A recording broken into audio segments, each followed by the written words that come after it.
Welcome to True Crime Documentary, where we dive into the most chilling and unsettling criminal cases. Today's episode takes us to Tallahassee, Florida, where a beloved pastry chef's life was tragically cut short. As the investigation unfolded, it exposed a tangled web of deception, betrayal, and a shocking affair that you won't believe. Rachel Ray Emerson was a 29-year-old woman living in Tallahassee, Florida.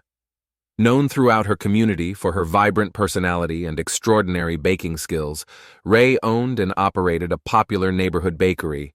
Her shop was famous for its mouth-watering treats, particularly her signature caramel brownies and spiced apple muffins, a seasonal favorite cherished by many. Ray had built a loyal following, with customers who had been frequenting her bakery since its inception. Ray was married to John Emerson, a 37-year-old financial consultant. The couple had been married for 6 years after meeting at a mutual friend's dinner party, and on the surface, their life appeared idyllic. They lived in a charming bungalow close to the bakery and were well-liked within the community, with Ray often donating pastries to local schools and charity events. However, in the months leading up to her death, Ray began to feel increasingly uneasy. She noticed that John had become distant, frequently coming home late from work and showing little interest in their relationship, even after Ray, who had longed to start a family, was diagnosed with a condition that made it difficult for her to conceive. Despite these difficulties, Ray remained optimistic. She immersed herself in her work, often staying late at the bakery to perfect new recipes. In October 2020, Ray was preparing for the bustling holiday season. She had just started planning the bakery's Halloween-themed offerings, which were always a huge hit with customers. But even as she focused on her business, Ray couldn't shake the feeling that something was wrong in her personal life. She tried discussing her concerns with John, but he always dismissed them, leaving Ray to wonder what was really going on. Ray's friends and customers described her as kind-hearted, generous, and incredibly hard-working. She was the type of person who would go out of her way to assist others, and her cheerful smile was a joy to everyone who knew her. Her death would leave a gap in the community that would be impossible to fill. On the morning of October 5, 2020, at approximately 7 a.m., the lifeless body of Rachel Ray Emerson was discovered in the kitchen of her Tallahassee home. It was a calm Monday morning, and the city was just beginning to stir. Ray's neighbor, Linda Taylor, a 58-year-old retired librarian, was the one who found her. Linda had noticed that Ray's bakery hadn't opened on time that morning. This was out of character. Ray's bakery was nearly always buzzing with customers eager for her famous treats. Concerned, Linda decided to check on Ray.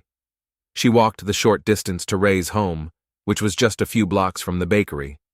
When she arrived, she found the front door slightly ajar, which immediately raised alarms.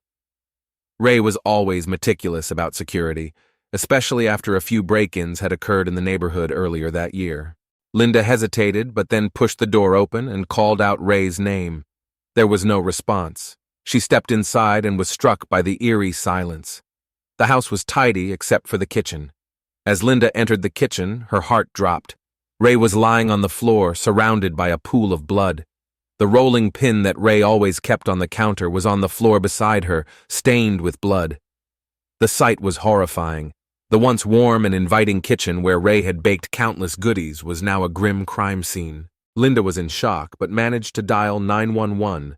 Her hands trembled as she gave the dispatcher the address and described what she had found. She remained on the line until the police arrived, trying desperately to hold back her tears.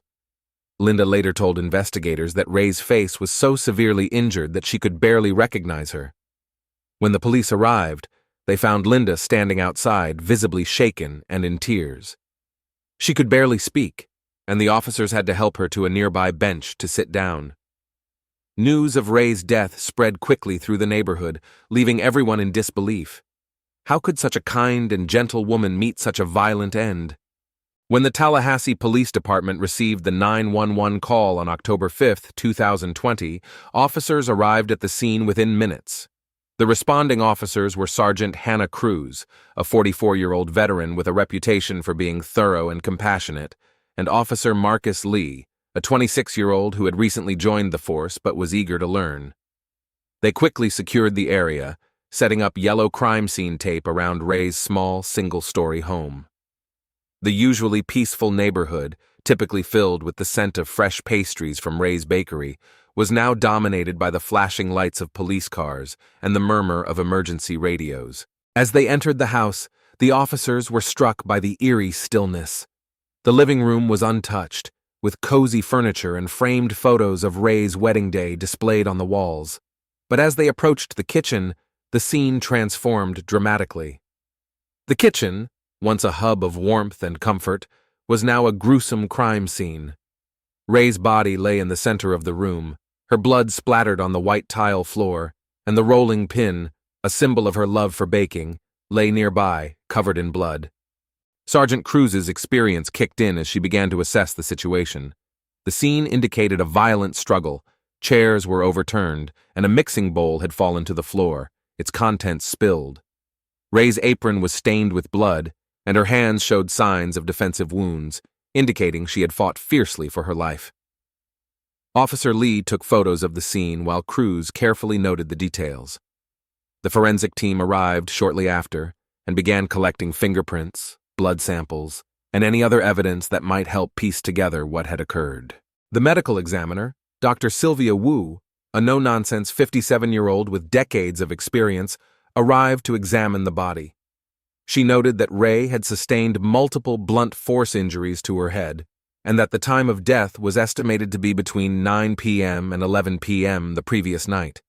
The brutality of the attack shocked everyone present, even the seasoned investigators. Outside, news of Ray's death spread rapidly. Neighbors gathered, whispering in disbelief. Many of them knew Ray personally, having bought her baked goods for years. The sight of police cars and the knowledge of what had happened inside the house left the community in a state of shock and mourning. As the investigation progressed, the police concentrated on gathering every piece of evidence they could find. They knew that the crime scene held the key to solving this horrific murder. They needed to identify who could have committed such a heinous act against a beloved member of the community.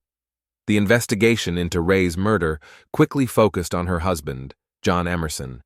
John, 37, was a well-known financial consultant in Tallahassee. To his clients, he was the epitome of professionalism, calm, dependable, and trustworthy. He had a strong reputation in the community, frequently attending networking events and charity functions. However, behind closed doors, John was far from the ideal husband. He was a completely different person, angry, with an insatiable sexual appetite that his wife could never satisfy. He was a man full of secrets, deeply unhappy with his life and marriage. In the days following Ray's death, investigators began to dig deeper into John's personal life. They discovered that the Emersons' marriage had been strained for quite some time. Ray's diagnosis, which dashed her hopes of starting a family, had also placed a significant strain on the physical aspect of their relationship. John, who had once been a caring and devoted husband, grew increasingly frustrated. He started spending more time at work and less time at home, often returning late at night, or disappearing for several days without explanation. Colleagues noticed his stress, but John dismissed their concerns, attributing it to life stuff. The investigation took a shocking turn when police uncovered John's affair with Ray's own mother, Claudia Rivers. Claudia, who had re-entered Ray's life only a few years earlier, was 50 and still possessed a captivating charm and magnetic personality that her more reserved daughter couldn't match. What began as a harmless flirtation quickly escalated into something much more serious. John and Claudia had been secretly seeing each other, even going as far as to have intimate encounters in Ray's bed when she wasn't home. This revelation painted a picture of a man caught in a complex and troubled mother-daughter relationship, entangled in a web of deceit. During his initial interrogation, John denied any involvement in Ray's murder. He claimed he had been working late on a client's portfolio and had come home to find Ray already dead. However, as detectives pressed him about his illicit relationship with Claudia, John's calm demeanor began to falter. He became defensive, insisting that the affair had nothing to do with Ray's death. But when detectives confronted him with evidence of his infidelity, including explicit messages and compromising photos exchanged between him and Claudia, John's composure crumbled. The police noted John's suspicious behavior. His answers were evasive, and he struggled to provide a consistent timeline of his actions on the night of the murder. Investigators also found it odd that John showed little emotion when discussing Ray's death, often speaking about her in a detached manner as if she were just another tragic news story. Despite his attempts to distance himself from the crime, John's affair with Claudia provided a strong motive for murder. The pressure on John was building, and detectives were determined to uncover the truth. As the investigation into Ray's murder intensified, police turned their attention to Claudia Rivers, Ray's 50-year-old mother. Claudia had a complicated past that raised several red flags for investigators. She had re-entered Ray's life only a few years earlier after decades of living a free-spirited and often reckless lifestyle. Claudia had moved from Portland, Oregon, to Tallahassee to reconnect with her daughter, but her arrival brought more chaos than healing. Claudia was a striking woman who had always loved being the center of attention. Even in her 50s, she maintained a youthful appearance and an alluring personality that drew people to her. After giving birth to Ray at the age of 18 and leaving her in the care of her own mother when Ray was just a child, Claudia spent years drifting from job to job and relationship to relationship. She had worked as an artist in Portland, known for her eclectic style and vibrant personality. Claudia's life took a dramatic turn when she joined a New Age commune in the late 1990s, a decision that led her to lose contact with Ray for nearly 2 decades. When Claudia finally reappeared in Ray's life, it was clear that she hadn't changed much.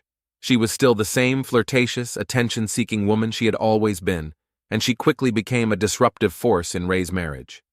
Claudia openly flirted with John, even going as far as making out with him in front of her daughter. This behavior strained the already fragile relationship between mother and daughter. During her interrogation, Claudia was candid about her affair with John, admitting that their physical relationship was exhilarating. She described it as a passionate, all-consuming affair that had given her a sense of purpose she hadn't felt in years. Claudia justified her actions by claiming that John was sexually unsatisfied in his marriage, and that she was simply providing him with the excitement and fulfillment he craved. To Claudia, the affair was not just a casual fling. It was a deep, soul-connecting relationship that she believed was destined to happen. However, Claudia denied any involvement in Ray's murder. She claimed that she had been at home on the night of the killing, watching a reality TV show and sipping a glass of Chardonnay. Her tone during the interrogation was defiant, almost as if she believed her actions were entirely justified. Detectives noted that Claudia showed little remorse for her affair and seemed more concerned about how the relationship's exposure would affect her than about her daughter's death.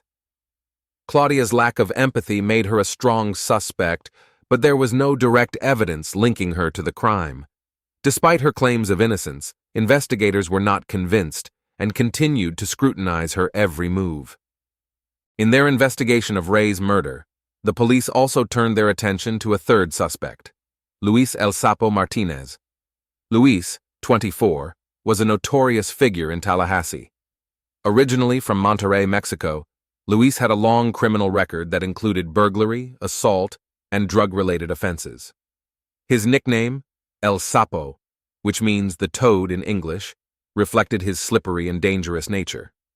Luis was known to be an intimidating presence in the community. He had been seen near Ray's bakery several times in the weeks leading up to her murder, fueling rumors that he was involved in some criminal activity in the area. Witnesses reported seeing him lurking around the neighborhood, often dressed in dark clothing and sticking to the shadows. He was the kind of person who made people uneasy, someone who always seemed on the verge of violence. When police brought Luis in for questioning, they expected a difficult interrogation. However, Luis surprised them by maintaining his innocence.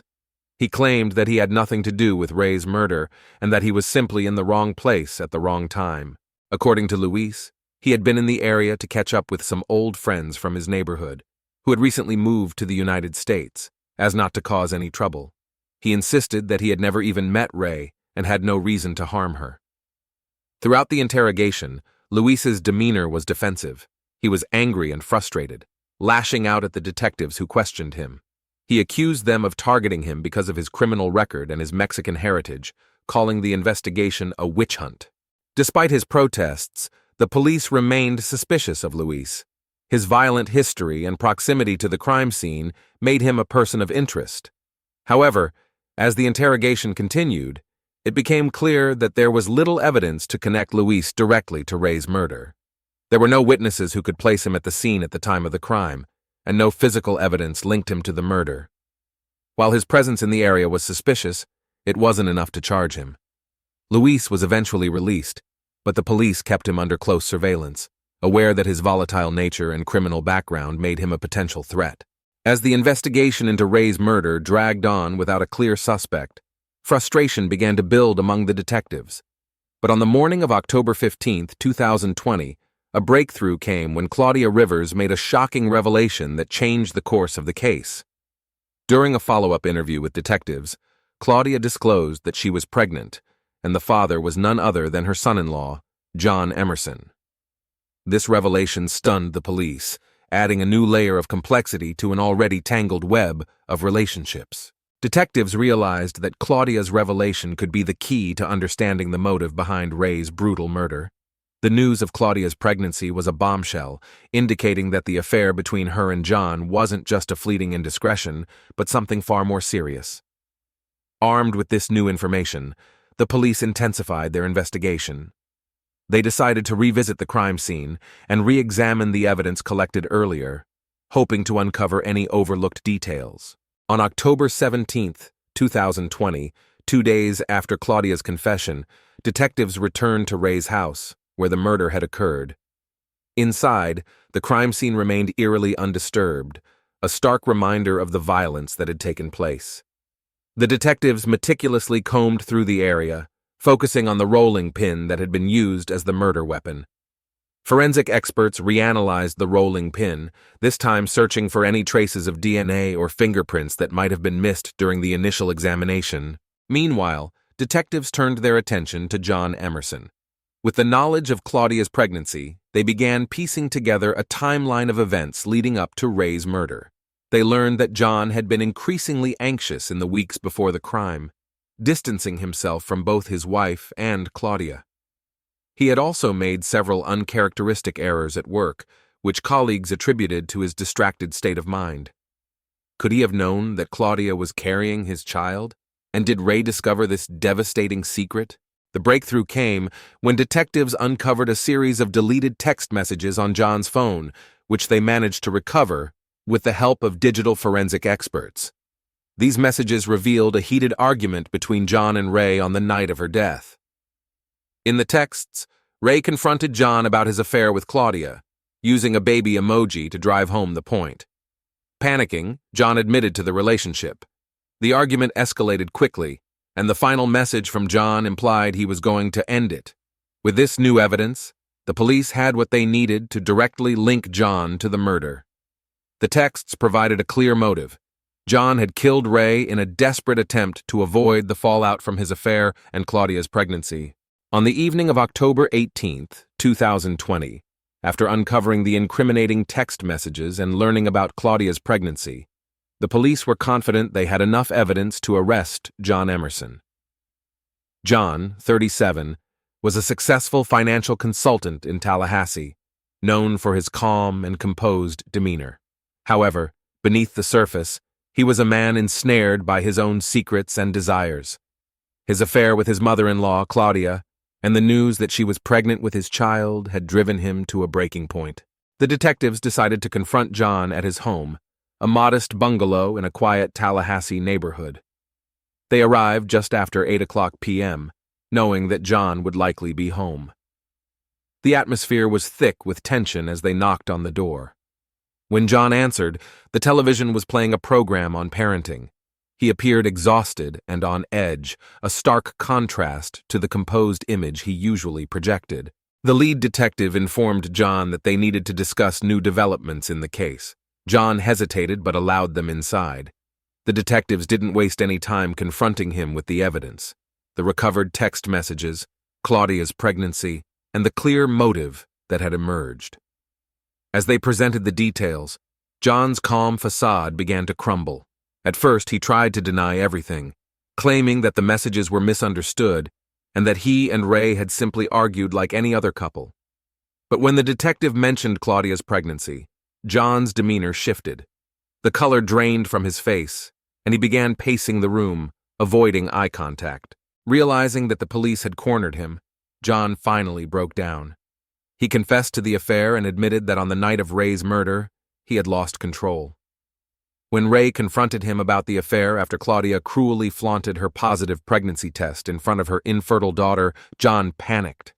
In a fit of rage and desperation, he grabbed the rolling pin from the kitchen counter and beat Ray to death with it.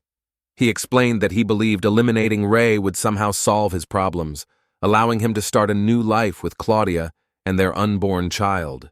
The detectives arrested John on the spot, reading him his rights as they placed him in handcuffs. John offered no resistance, his head hanging low in resignation, as the police led him out of the house. Neighbors gathered on their porches, shocked to see the man they thought they knew being taken away for such a horrific crime.